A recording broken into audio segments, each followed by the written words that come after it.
नमस्कार विद्यार्थी मित्रांनो, आज मी तुम्हाला करोना संबंधित थोडी माहिती देणार आहे. सुरुवातीलाच तुमच्या सर्वांची व तुमच्या कुटुंबाची प्रकृती उत्तम असेल अशी आशा करतो आणि भविष्यातही ती उत्तम राहो अशी ईश्वरचरणी प्रार्थना करतो. बघा, भारतात पहिला कोरोना रुग्ण जो आहे तो 30 जानेवारीला केरळामध्ये आढळून आला आणि आज कोरोना बाधितांची संख्या भारतात 20,000च्या पुढे गेलेली आहे. महाराष्ट्रात 9 मार्च रोजी पहिला कोरोना बाधित रुग्ण आढळला आणि महाराष्ट्रातली ही संख्या जी आहे ती 5,000च्या पुढे गेलेली आहे.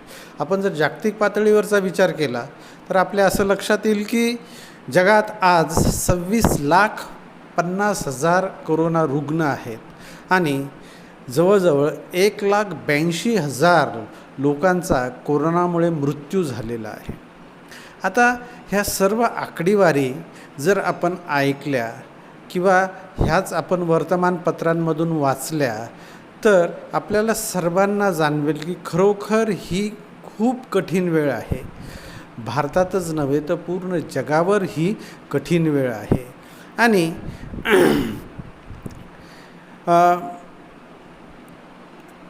सध्या काय आहे की आपण सतत वर्तमानपत्रांमधून, टी व्हीच्या बातम्यांमधून किंवा सोशल मीडियांमधून करोना संबंधीची माहिती जी आहे ती वाचतो, पाहतो आणि ही सर्व माहिती पाहिल्यानंतर आपल्या मनात जी आहे ती एक प्रकारची भीती निर्माण होते. खरोखर आहे, सर्वांच्या मनात करोनाविषयी जी काही भीती आहे ती भीती निर्माण झालेली आहे आणि आपल्याला सर्वांना आपल्या मनात ही जी भीती निर्माण झालेली आहे त्या भीतीवर मात करायची आहे.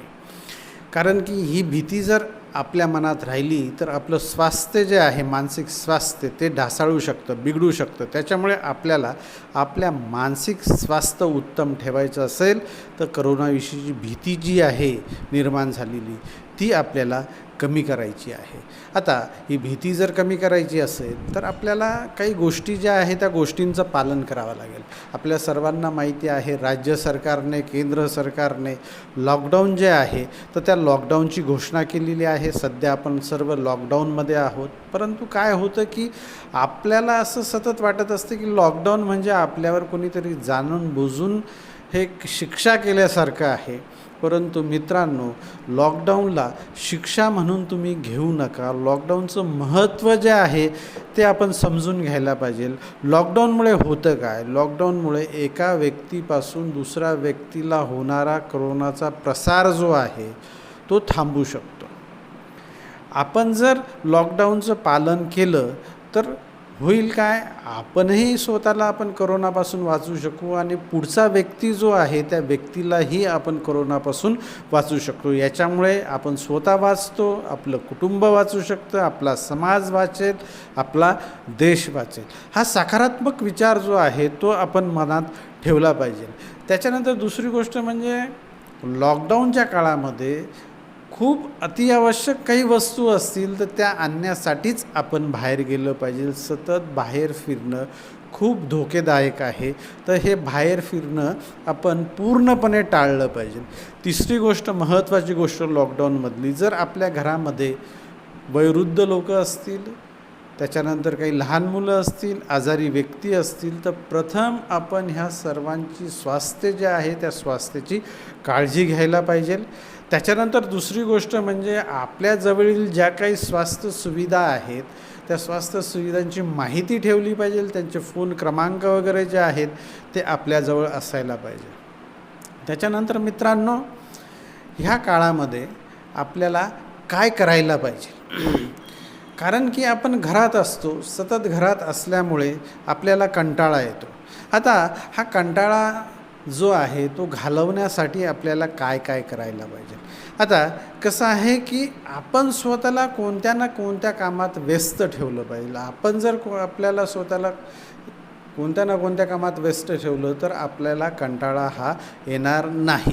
त्याच्यामुळे काय करायला पाहिजे की घरातली कामं जी आहे त्या घरातल्या कामांमध्ये आपण मदत करायला पाहिजे. जसं की आता मला स्वयंपाक जो आहे तर स्वयंपाक आवडतो, करणे आवडते, त्याच्यामुळे मी स्वयंपाक करण्यामध्ये मी मदत करत असतो. असंच आपण आपल्या आवडीची जी काही घरातली कामं आहे त्या कामं करण्यामध्ये आपण मदत केली पाहिजे. त्याच्यानंतर दुसरी गोष्ट म्हणजे मनोरंजनाचे जे काही कार्यक्रम आहे ते कार्यक्रम आपण बघितले पाहिजे. टी व्हीवर पहा, अजून तुमच्याकडे मोबाईल्स असतील त्या मोबाईलमध्ये पहा. त्याच्यानंतर संगीत असेल, संगीत ऐकलं पाहिजे, वाचन केलं पाहिजे. आपले जे काय हॉबीज आहेत त्या हॉबीज घरातल्या घरात राहून आपण त्या कशा जोपासू शकू हे आपण केलं पाहिजे. ह्या सर्व गोष्टी केल्यामुळे काय होईल की आपल्या मनातले जे नकारात्मक विचार आहेत ते नकारात्मक विचार आपण दूर ठेवू शकू. आपण आपलं स्वास्थ्य जे आहे ते स्वास्थ्यसुद्धा व्यवस्थित ठेवू शकतो. आता आपल्याला जर आपलं शारीरिक स्वास्थ्य जे आहे ते जर चांगलं ठेवायचं असेल तर त्याच्यासाठी आपल्याला काय करायला पाहिजे? सगळ्यात महत्त्वाचं म्हणजे आपल्या घरात जे काही उपलब्ध असेल त्यातला पौष्टिक आहार जो आहे किंवा पौष्टिक भोजन जो आहे ते आपण घेतलं पाहिजे. त्याच्यानंतर भरपूर पाणी प्यायला पाहिजे. त्याच्यानंतर आपण शारीरिकदृष्ट्या जे आहे तर शारीरिकदृष्ट्या आपण सक्रिय राहिलं पाहिजे, व्यायाम केला पाहिजे. ह्या सगळ्या गोष्टी केल्यानंतर आपण आपलं स्वास्थ्य जे आहे तर ते स्वास्थ्य सांभाळू शकतो. त्याच्यानंतर मित्रांनो, सगळ्यात महत्त्वाची जी गोष्ट आहे जी आपण ह्या काळात पाळली पाहिजे ती म्हणजे आपण फक्त तथ्यांवर विश्वास ठेवला पाहिजे. अफवा ज्या आहे त्या अफवा अस्वीकार केल्या पाहिजे. कारण की बऱ्याच वेळेस आपण पाहतो की अफवा ज्या असतात त्या अफवांचा जर आपण स्वीकार केला आणि त्या मनात ठेवल्या तर आपल्या मनात नकारात्मक विचार येऊ शकतात. त्याच्यामुळे कोणत्याही प्रकारे आपण अफवांवर विश्वास ठेवू नका. आपल्याला जर काही माहिती हवी असेल तर फक्त विश्वसनीय जे काही माहितीचे स्रोत आहे तर त्या स्रोतांपासूनच माहिती घ्या. अफवांवर विश्वास ठेवू नका. त्याच्यानंतर आपण आपलं शारीरिक स्वास्थ्य जे आहे ते आपल्या शारीरिक स्वास्थ्य इतकंच महत्त्वाचं आपलं मानसिक स्वास्थ्यसुद्धा आहे. आपल्याला ह्या काळात आपल्या मानसिक स्वास्थ्याची सुद्धा काळजी घेतली पाहिजे. त्याला आपण आपली मेंटल सायकोलॉजी जी आहे ती म्हणतो. तर ह्या काळामध्ये आपण आपले भावना ज्या आहेत त्या भावनांना सांभाळ घातला पाहिजे. कारण की ह्या भावना ज्या आहेत ह्या भावनांमुळे बऱ्याचशा काही गोष्टी ज्या आहेत त्या घडू शकतात. आता आपल्या मनात जे आहेत सतत काही ना काही विचार येत असतात. जर नकारात्मक आपल्या मनात विचार येत गेले तर त्या विचारांविषयी आपण काय करतो? चिंता करतो आणि हळूहळू आपल्या मनात ही चिंता जी आहे ती वाढायला लागते. जर आपल्याला चिंता दूर करायची असेल तर आपण एका ठिकाणी स्वस्थ बसा, हळूहळू श्वास घ्या आणि तो सोडा. असं 5-10 मिनटं करा. तुम्हाला बरं वाटेल. चिंता ज्या आहेत त्या चिंतासुद्धा तुमच्या हळूहळू कमी होतील. त्याच्यानंतर दुसरी गोष्ट अशी आहे की ह्या काळामध्ये आपल्याला राग येऊ शकतो, चिडचिड होऊ शकतो. कारण की कंटाळवाणा हा सगळा शेड्यूल असतो त्याच्यामुळे ह्या गोष्टी होऊ शकतात. जर आपल्याला राग येत असेल, आपली चिडचिड होत असेल तर पुन्हा आपण शांत बसलं पाहिजे, श्वास घेतला पाहिजे. हळूहळू श्वास घ्या, तो सोडा. याच्यामुळे आपला राग जो आहे तो नियंत्रणात राहू शकतो. त्याच्यानंतर आपल्याला घबराट जी आहे ती घबराटसुद्धा होऊ शकते. जर आपण काही गोष्टींमुळे घाबरलो, आपल्या मनात काही नकारात्मक विचार आले तर आपण आपल्या स्वतःला विचारलं पाहिजे की माझ्या हातात काय आहे, मी काय करू शकतो. जर हे प्रश्न आपण स्वतःला विचारले तर हळूहळू आपल्या मनातली भीती जी आहे ती भीती कमी होऊ शकते. त्याच्यानंतर आपल्याला स्वतःला विचारा की अनावश्यक विचार जे आहेत किंवा अनावश्यक काही बेकार गोष्टी ज्या आहेत त्यांची मी चिंता करतो का, आणि करत असेल तर का करतो.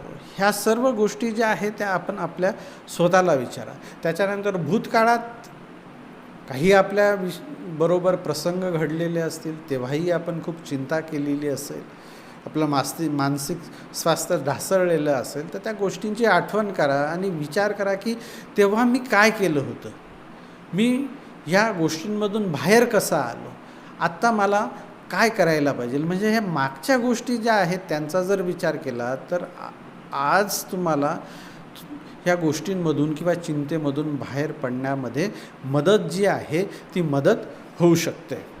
त्याच्यानंतर दुसरी गोष्ट अशी आहे की आपण जर सतत एकटं राहिलो तर तरीसुद्धा आपल्या मनात भीती निर्माण होऊ शकते, चिंता जे आहे ती चिंता वाढू शकते. त्याच्यामुळे आपण आपल्या कुटुंबियांसोबत राहा, कुटुंबियांना वेळ द्या, त्यांच्याशी छान अशा गप्पा करा. त्याच्यामुळे आपली वेळही चांगली जाईल आणि मनात नकारात्मक विचार जे आहे ते सुद्धा येणार नाही. त्याच्यानंतर दुसरी अशी गोष्ट आहे की आपण आता लॉकडाऊन झालेलो आहोत, आपल्याला कुठे बाहेर जाता येत नाही, तर आपल्याकडे वेळही भरपूर आहे. तर अशा वेळेस आपले जे काही नातेवाईक आहे त्या नातेवाईकांना फोन करा, त्यांच्या तब्येतीविषयी विचारणा करा, त्यांना काही मदतीची आवश्यकता आहे का ते विचारा. जर आपल्याने काही होत असेल तर ती त्यांना मदत करा. आपल्या मित्रांना फोन करा, त्यांच्या तब्येतीची काळजी विचारा. याच्यामुळे काय होईल की तुमचा वेळ जो आहे तो वेळही जाईल, तुमच्या मनालाही शांती मिळेल. त्याच्यानंतर जुन्या मित्रांना जर तुम्ही फोन केले तर जुने जे काही तुमच्या गोष्टी आहेत त्यांना उजाळा मिळतो, त्याच्यात तुम्ही रमाल आणि तुमचं मानसिक स्वास्थ्य जे आहे ते सुद्धा व्यवस्थित राहू शकेल.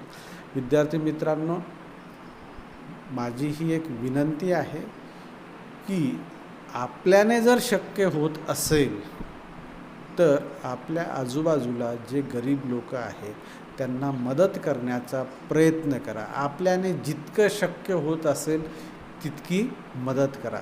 असं म्हणत नाही की आपल्या जवळचं सर्व त्यांना द्या, परंतु आपल्याने जर काही शक्य होत असेल तर मदत करा. कारण की असे काही कार्य केले तर आपल्या मनाला खूप शांती मिळते. आपल्या मनातले नकारात्मक विचार जे आहे ते दूर होतील. आपल्यातले नकारात्मक विचार जर दूर झाले तर आपलं स्वास्थ्य जे आहे ते व्यवस्थित राहील. आणि आशा करूया की हा कोरोना जो आहे तो लवकरात लवकर समूळ नष्ट होईल आणि पूर्वीसारखे सुगीचे दिवस आपल्या सर्वांना येतील. धन्यवाद.